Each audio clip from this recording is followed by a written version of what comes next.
My daughter Clara won $50 million in the Oregon State Lottery, and the first thing she did was ask me to leave her house. I didn't argue. I just smiled, finished my coffee, and said, "Before you celebrate, Clara, maybe you should check whose name is printed on that ticket." She laughed. Her husband Michael told me I was being dramatic, and they went back to dreaming about yachts and press interviews. I put on my coat, walked out into the cold Portland air, and thought to myself, they had no idea what kind of lesson they'd just paid for. Portland's winter doesn't care much for comfort. The wind moves through every coat like it's testing what's left of you. That morning, the coffee shop across the street from Clara's house had its windows fogged with warmth, and for a moment I stood outside just to remember what comfort used to feel like. Her house sat on Pinecrest Avenue, one of those polished neighborhoods where the mailboxes all look like they came from the same brochure. I'd helped her buy it 2 years earlier, covered the down payment, paid for the kitchen remodel, even hired the same contractor who once worked on my own home before Helen passed away. I didn't think of it as charity. When you lose a spouse after 40 years of marriage, helping your child feels like a way to stay useful. That's what gets most parents in trouble. They mistake usefulness for love. Clara met Michael 6 years ago at a networking event for tech startups. He was the kind of man who introduced himself by title, not name. He sold digital solutions, though I never figured out what that meant. From the beginning, Helen saw right through him. "He's polite, not kind," she once said. I should have listened. When Helen died, I promised her I'd keep Clara safe. I just didn't realize safe would one day mean protected from herself. When Clara invited me to move in after my retirement, I thought it was an act of kindness. My pension barely covered my bills, and she insisted, "Dad, you've done enough for me. Let me do something for you." I didn't want to burden her, but she wouldn't take no for an answer. I should have known then that guilt can wear the same face as love. At first, things were fine. I mowed the lawn, fixed the leaky faucet, cooked dinner when they worked late. I even covered the utility bills when they fell behind, just until Michael's company gets funding. Clara had said, weeks turned into months, months into a pattern. It wasn't long before I realized I wasn't living with them. They were living off me.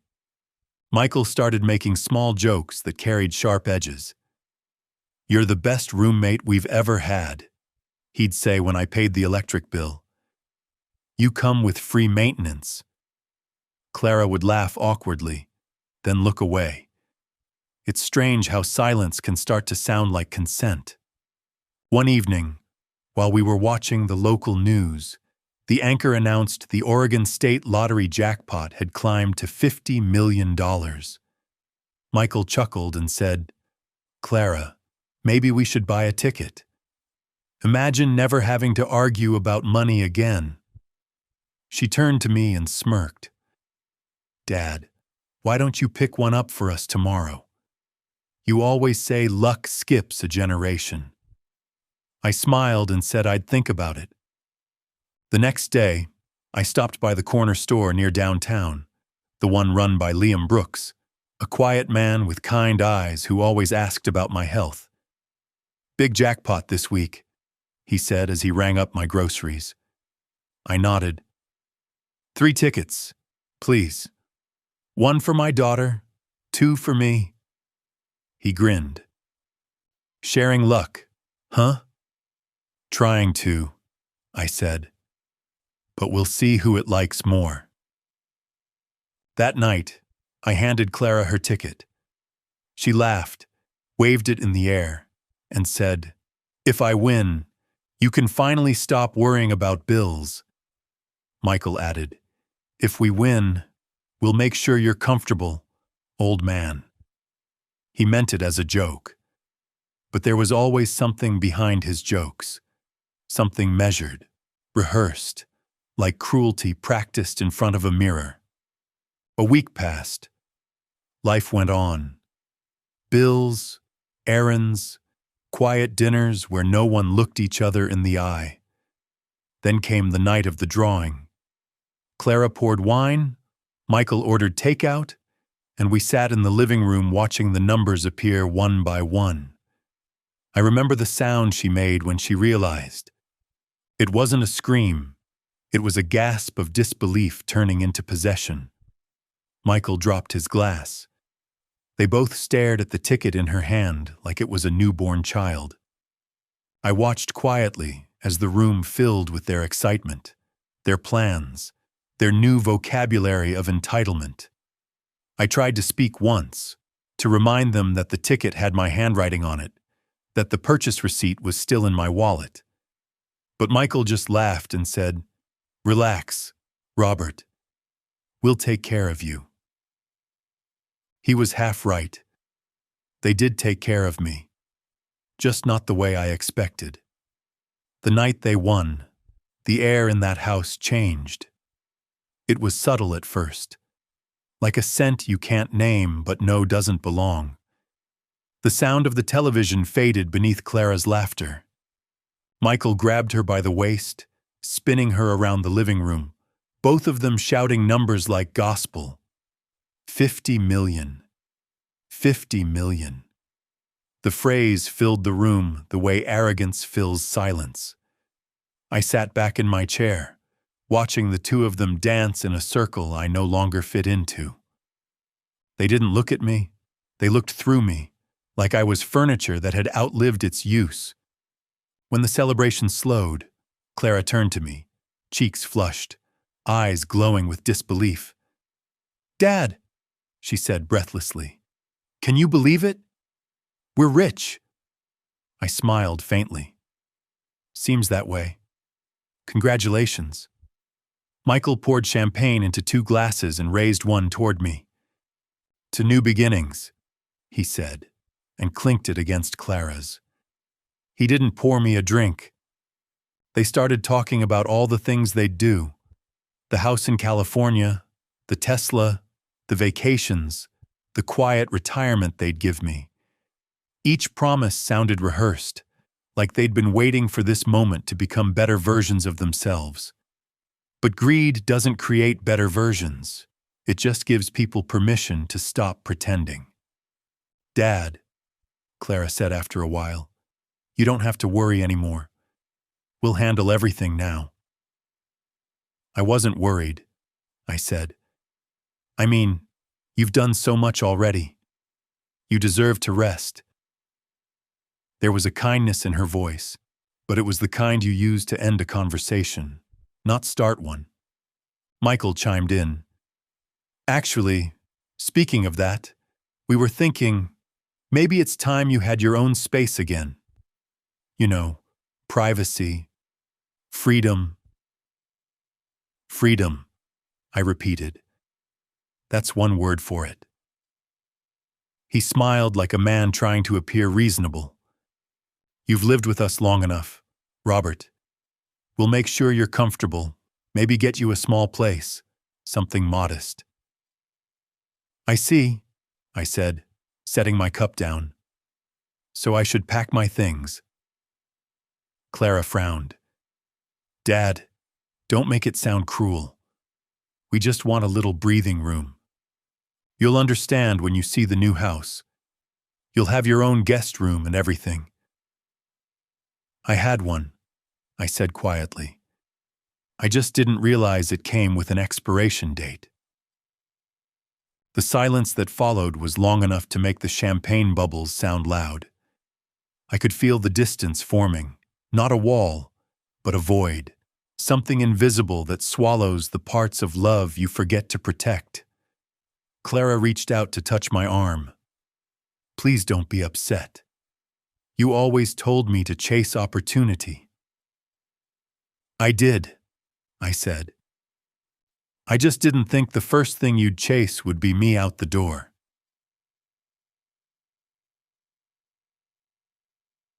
Michael laughed softly, as if I'd made a joke.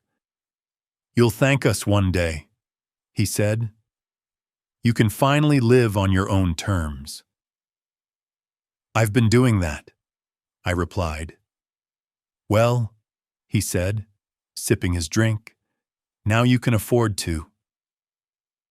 I stood, slow and deliberate, not because I was angry, but because I didn't trust my legs not to show it.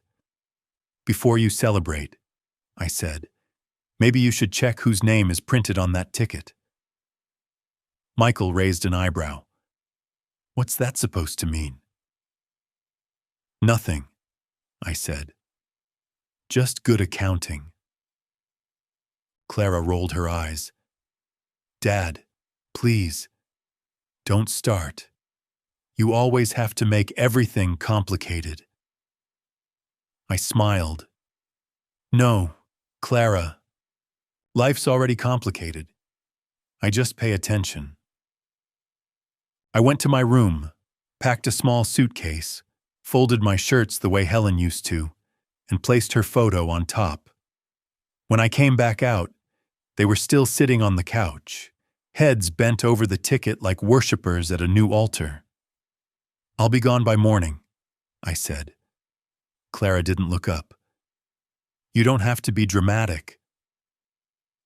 "Not dramatic," I said. "Just punctual." Outside, the wind had picked up, and the trees along Pinecrest Avenue were shaking loose the last of their dead leaves.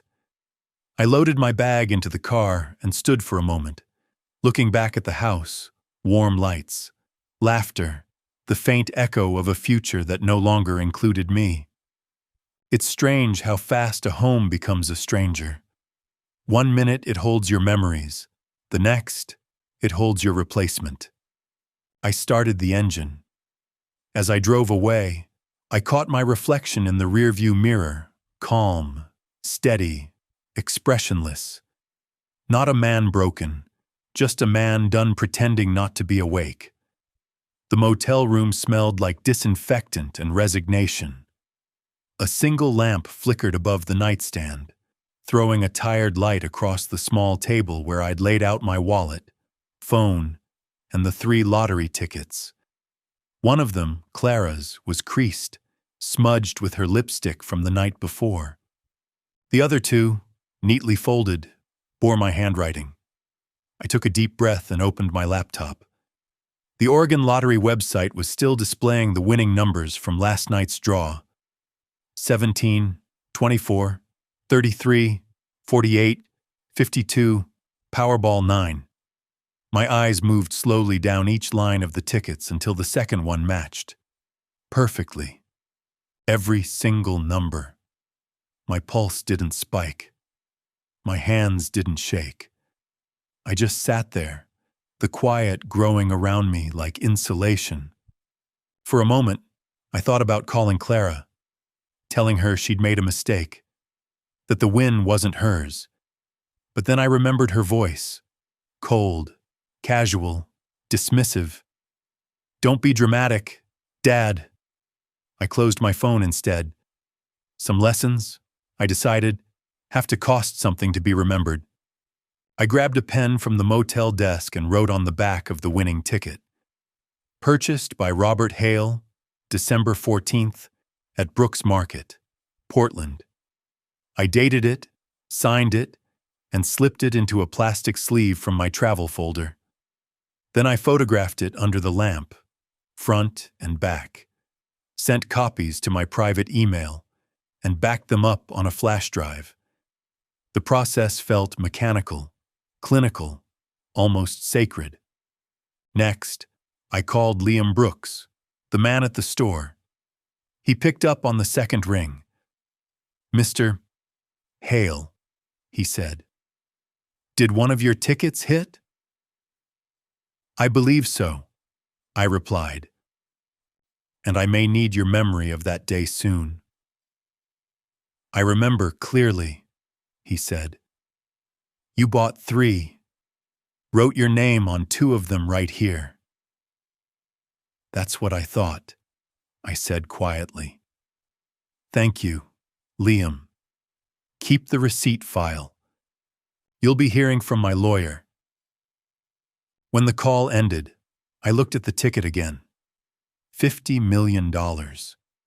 Not freedom, proof. Proof that some people only learn gratitude after it's gone. I turned off the lamp, leaned back in the chair, and whispered to no one. Let's see how they handle being on the losing side of luck.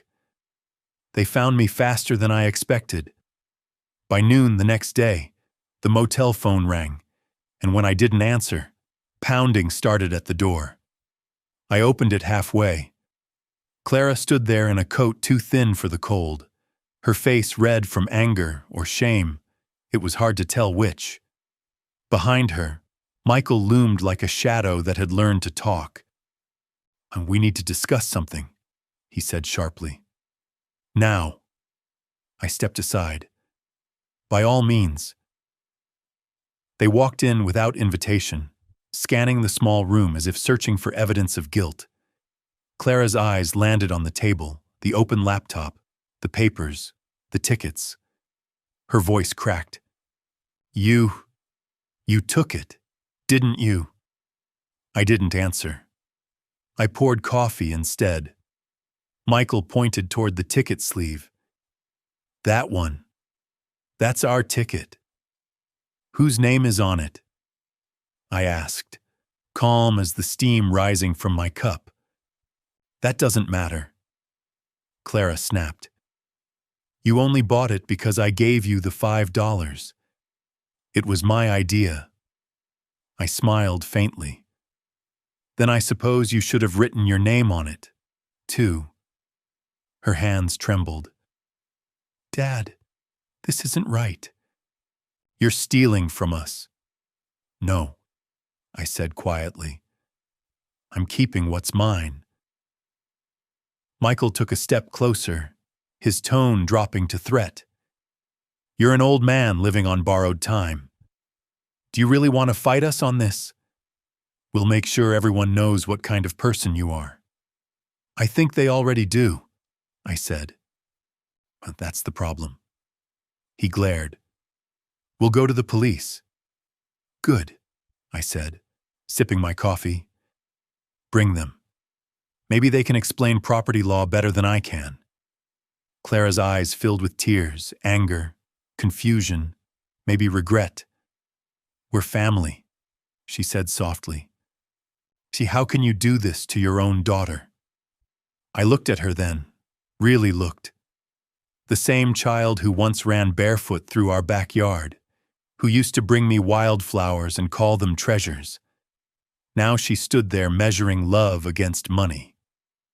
Clara, I said, you stopped being my responsibility the moment you made me your obligation. Michael slammed his fist on the dresser. This isn't over. I know, I said.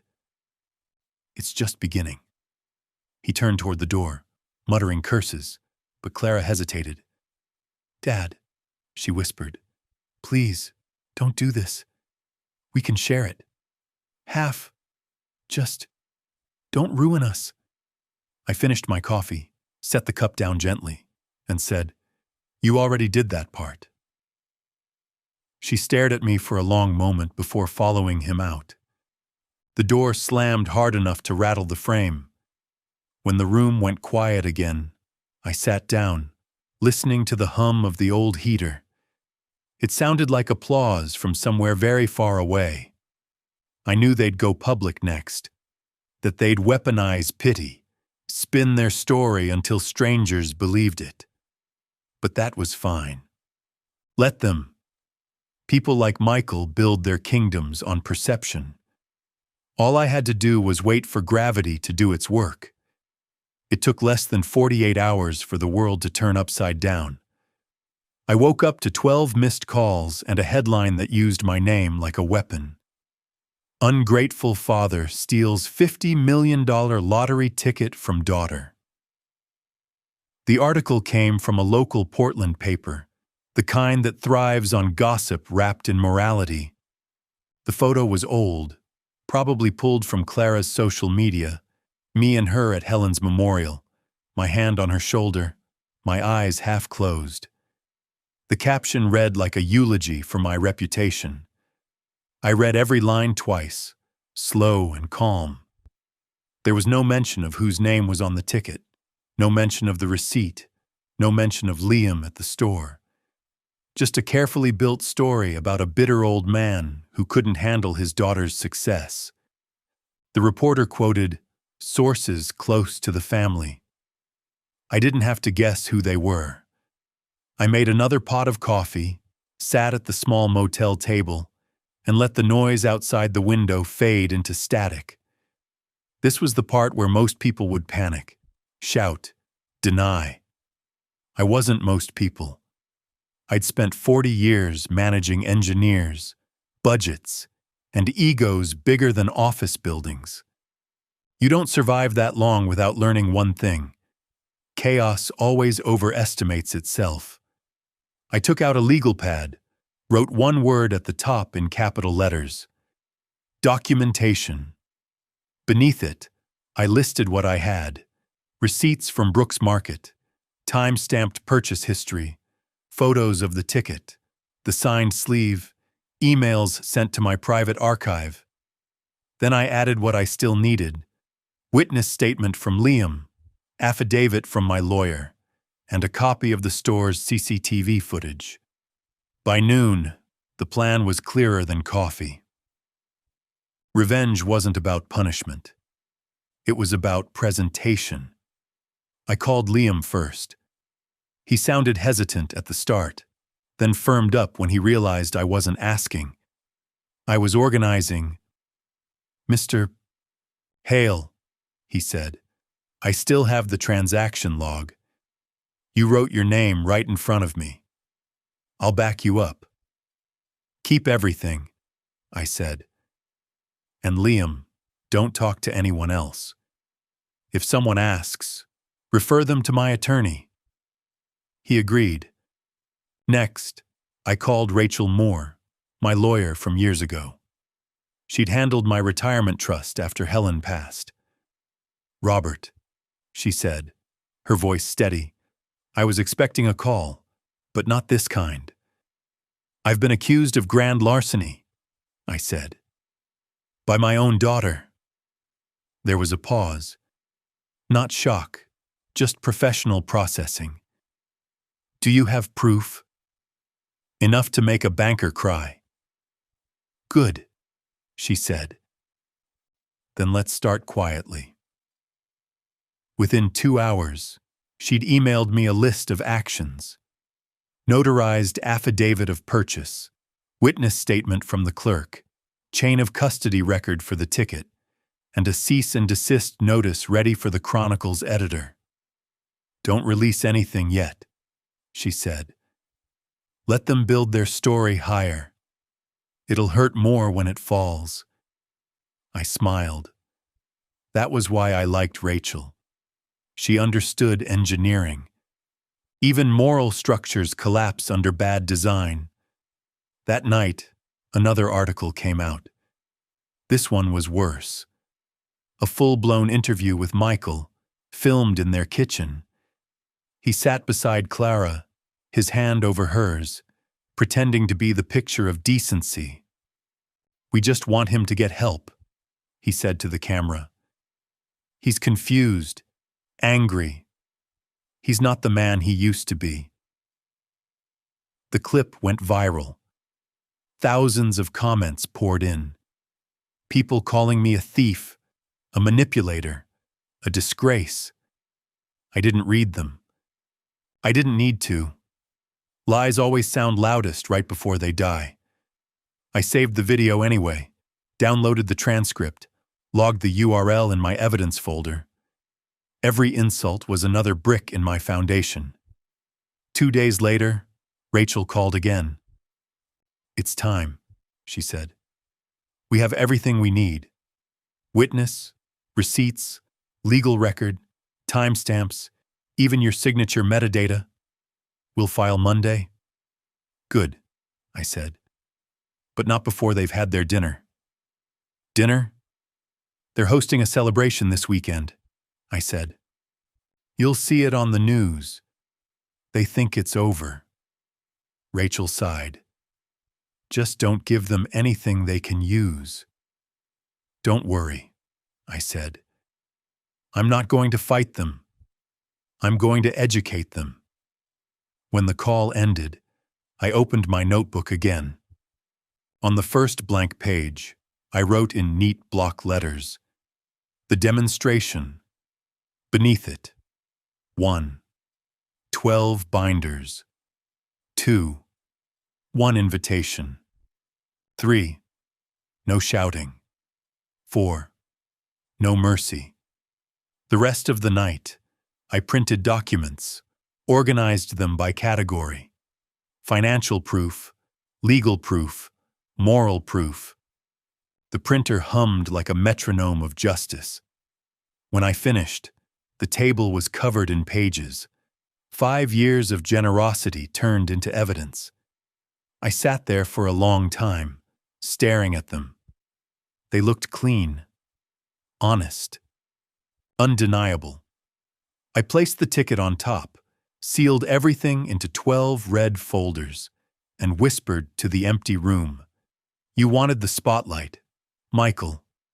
Let's see how you look under the right light." The next morning, I bought a new suit. Nothing fancy, dark gray, sharp lines, quiet power. The kind of suit you wear when you're not asking for permission anymore.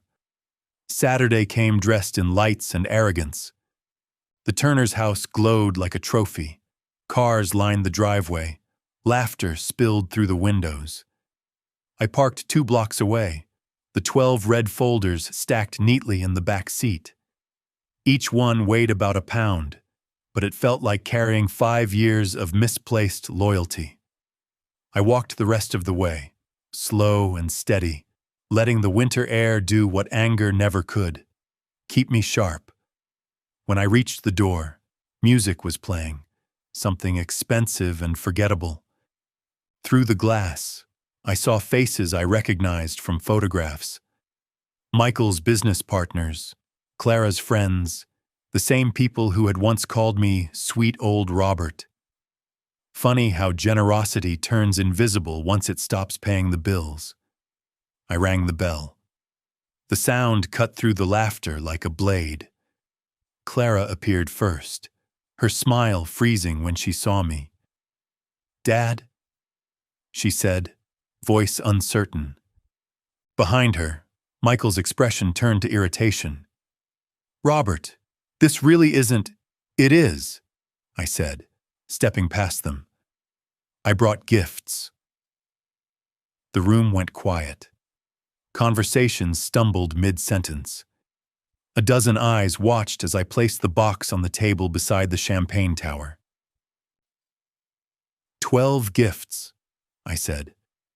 1 for each of you who's been kind enough to share their opinions about me online. Someone laughed nervously.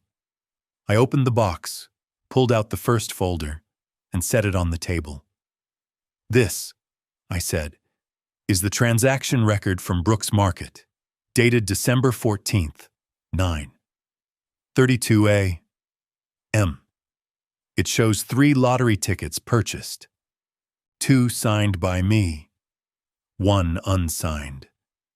The unsigned ticket, Clara's, did not win." Michael's jaw tightened. "You need to leave." "Not yet," I said. "We're just getting to the interesting part." I handed the folder to a guest near the table. "Please, pass that around. Transparency is contagious." Clara stepped forward, voice shaking. "Dad, please, you're humiliating us." "No," I said softly. "You did that yourselves. I'm just turning on the lights." I opened the second folder. Witness statement from Liam Brooks, notarized yesterday. Confirms that I wrote my name on 2 tickets, including the winning one, in his presence. I handed that one to another guest. The murmur spread. Papers rustled. Wine glasses clinked nervously. The warmth in the room began to curdle into discomfort. "This is insane," Michael said. "You're making a fool of yourself." "No," I said. "You made fools of decent people who believed you." I held up another document, the official response from the Oregon Lottery Commission. They verified the ticket's registration under my name, confirmed via digital record and surveillance footage. There's no ambiguity left, Michael. Just accountability. His face went pale, then red. He looked at Clara, searching for help, but she was frozen, caught between pride and the realization that the audience had changed. This wasn't a private betrayal anymore. It was a public correction. "You came here to destroy us," she said finally. "No," I said. "I came to rebuild accuracy." I placed the final folder on the table and looked around the room. "For 5 years, I paid your bills, repaired your home, and covered your debts. I didn't ask for gratitude, just respect. And when I stopped paying, you called me a thief. Tonight, I'm giving everyone here a chance to decide which story they'd rather believe." For a moment, no one moved. Then, slowly, one of the guests, the man from the local bank, cleared his throat. "Those are official documents," he said. "I've seen the commission letterhead before." The room shifted. Eyes turned to Clara and Michael, their posture collapsing under scrutiny. Michael tried to speak but found no words. His hand twitched near the champagne glass, but he didn't drink. He knew better than to toast the end of his own illusion. I straightened my coat. "I'm done here," I said quietly. "But the truth will finish the rest." I turned toward the door. "Dad, please," Clara said, her voice small now. "We can talk. We can fix this." "No," I said, without turning back. "We can't fix what you sold." I walked out into the cold. Behind me, the sound of murmurs grew, questions, disbelief, the cracking noise of pride breaking in half. The air outside was sharp, almost metallic. I exhaled slowly, watching the steam fade into the night. My car waited under a street lamp, the folder's box now empty beside it. I sat behind the wheel for a long minute, letting the quiet settle. In the distance, music started again inside the house, but it sounded thinner now, forced. It wasn't celebration anymore. It was cover noise for collapse. I started the engine, the headlights catching flakes of snow beginning to fall. As I pulled away, I thought about Helen, about how she would have handled it, probably with more grace, less paperwork. But maybe she'd have smiled too. Not for the money, for the balance restored. Because that's what this was. Not revenge, just math. By Monday morning, the story had changed hands. The same reporters who had once called me a thief now called me a man of quiet integrity. I didn't speak to any of them. I didn't need to.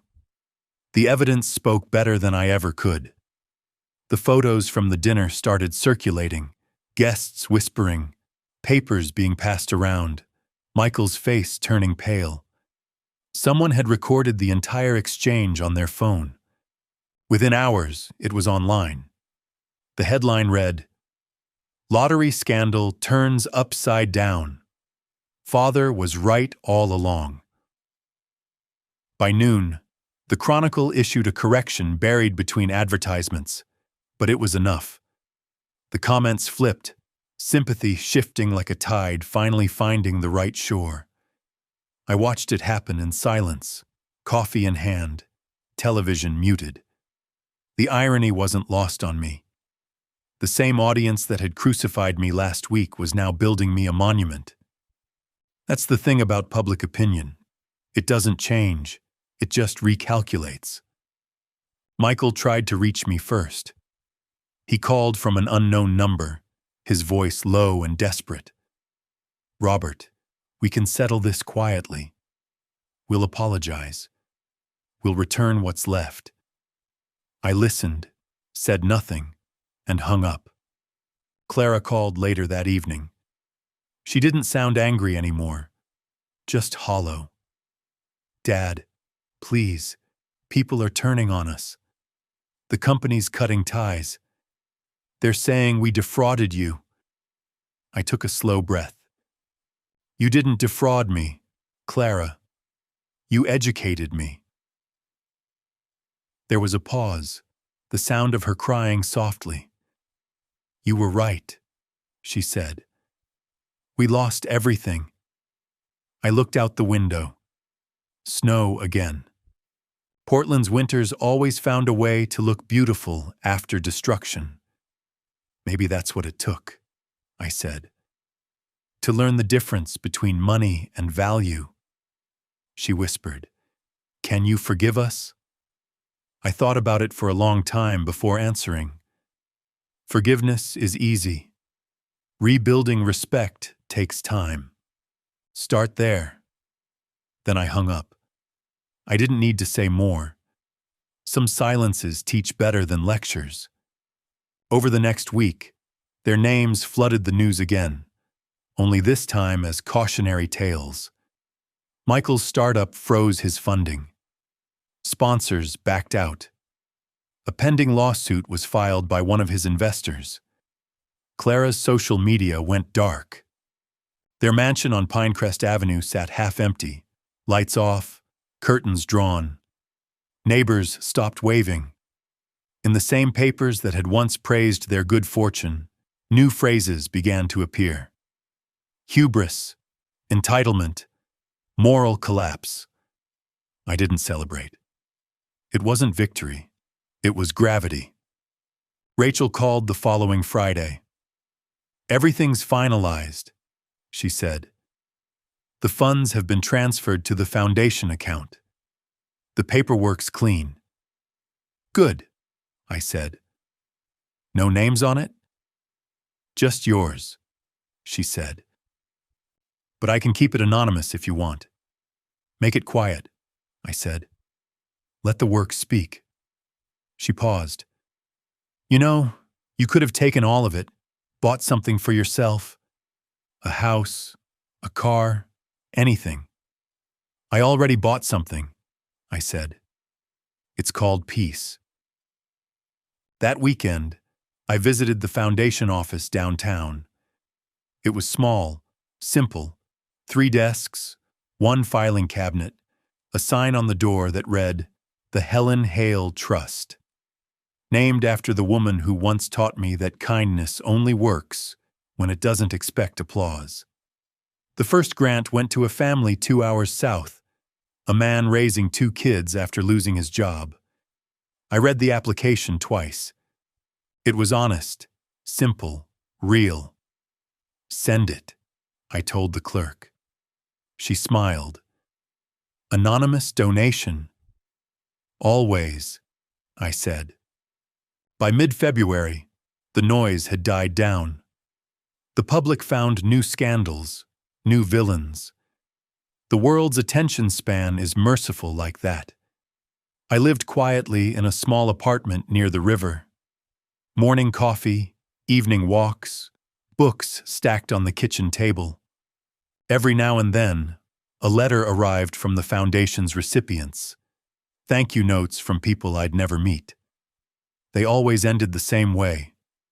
"You gave us hope." I never wrote back. Hope doesn't need acknowledgement. One evening, I took a walk past Pinecrest Avenue.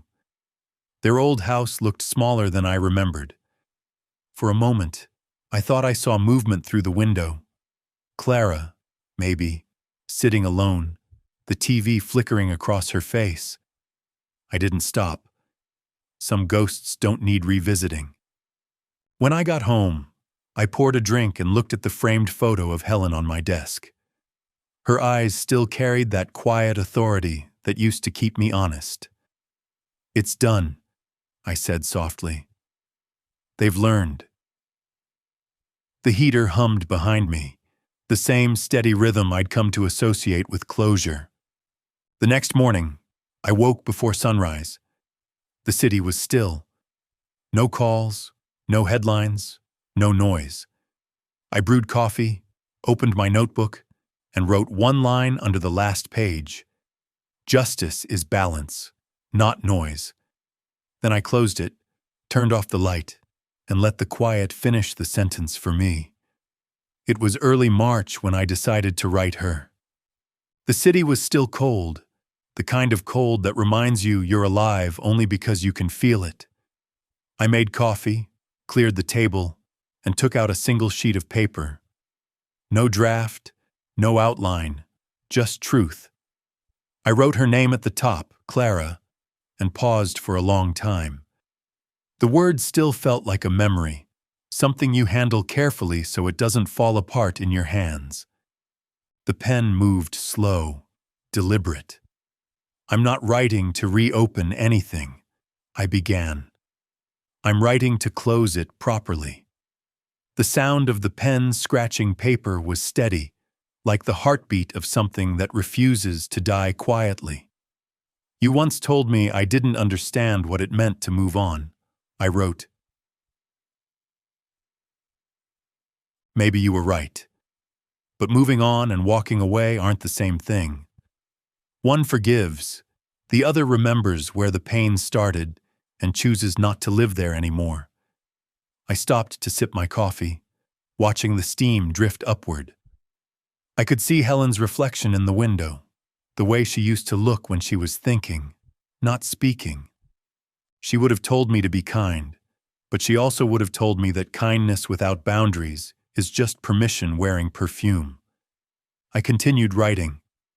"The truth is, I don't hate you. I never did. Hate is a debt you keep paying after the collector's gone. I'm done paying. What you did was cruel, but not final. Life gave me a chance to respond, and I did. Fairly, quietly, precisely. You called it revenge. I call it correction. There's a difference. Revenge tries to hurt. Correction restores balance." I smiled faintly, thinking how Helen would have underlined that line if she could read it now. I wrote more. "I don't need you to apologize. I just need you to understand that love doesn't erase consequence. You grew up thinking love was supposed to fix mistakes. It isn't. It's supposed to stop you from repeating them." The clock ticked behind me, the rhythm slow, forgiving. "You asked once why I never remarried after your mother died.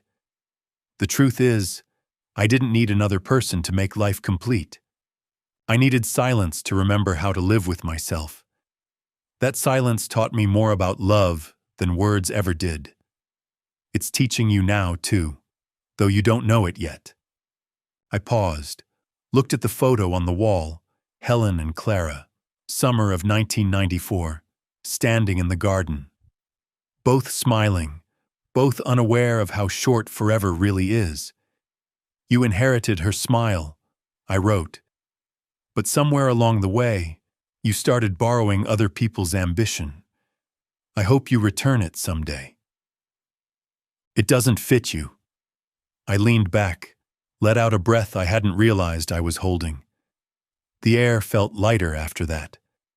I turned to the last page, the place where truth usually hides. "I'm doing well," I wrote. "The foundation is growing. We've helped 3 families already. You won't see my name anywhere. It's better that way. Legacy isn't about being remembered.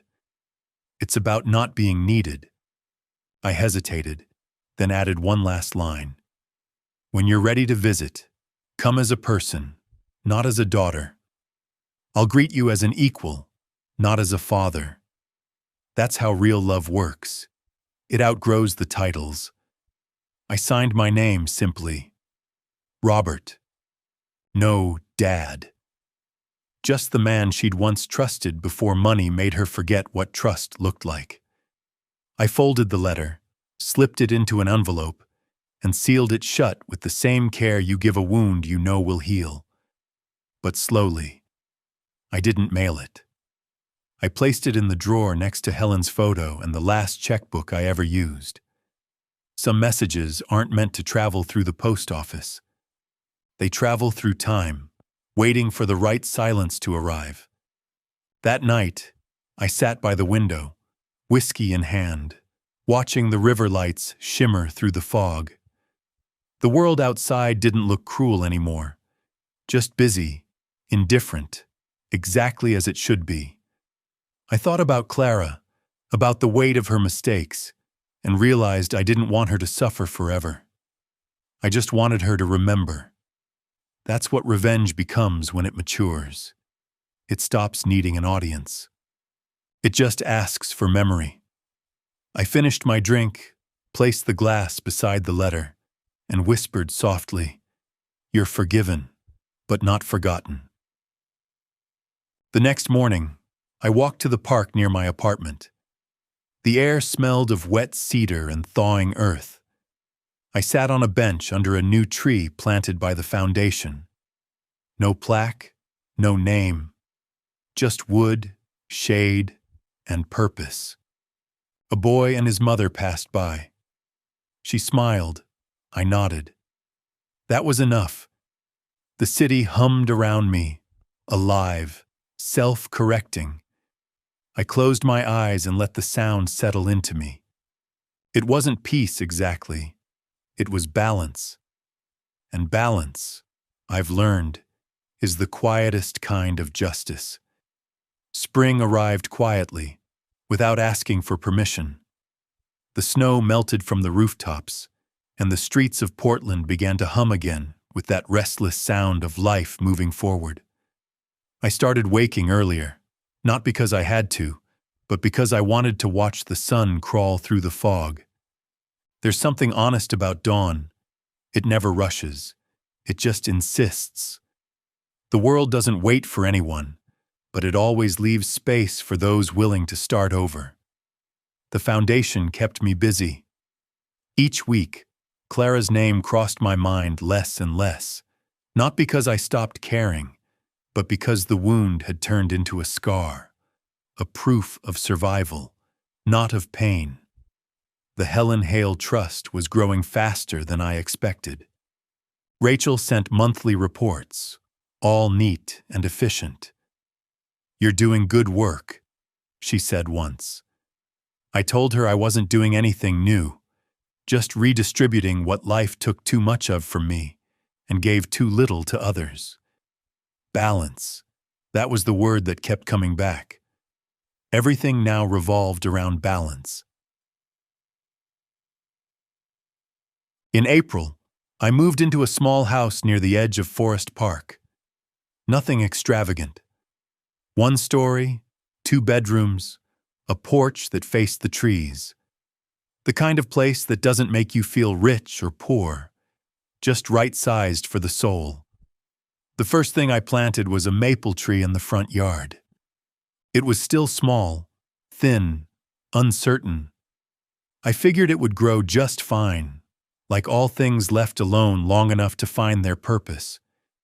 I spent my mornings tending to it, coffee in hand, the smell of wet soil mixing with the air. Some days I wrote in my notebook, other days I didn't. Silence had become my favorite language. News about Clara and Michael eventually disappeared from headlines. They sold the Pinecrest house, moved to another city, tried to rebuild under different names. I didn't follow the details. Some stories don't need sequels. But one afternoon, I got a letter. No return address, just careful handwriting I recognized immediately. It was from Clara. Inside was a photo of her and a short note. "I'm volunteering at a shelter now. Helping people feels right. Thank you for the lesson, Dad. I understand now." I smiled, folded the note, and placed it next to the letter I'd written her months ago but never sent. 2 sides of the same education, finally complete.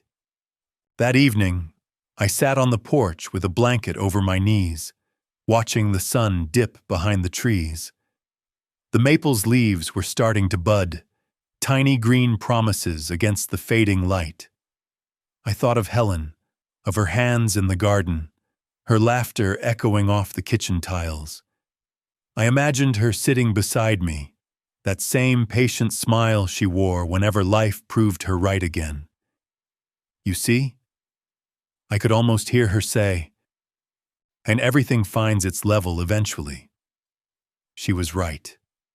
The world doesn't punish or reward. It balances. It just takes time, and it doesn't rush for anyone.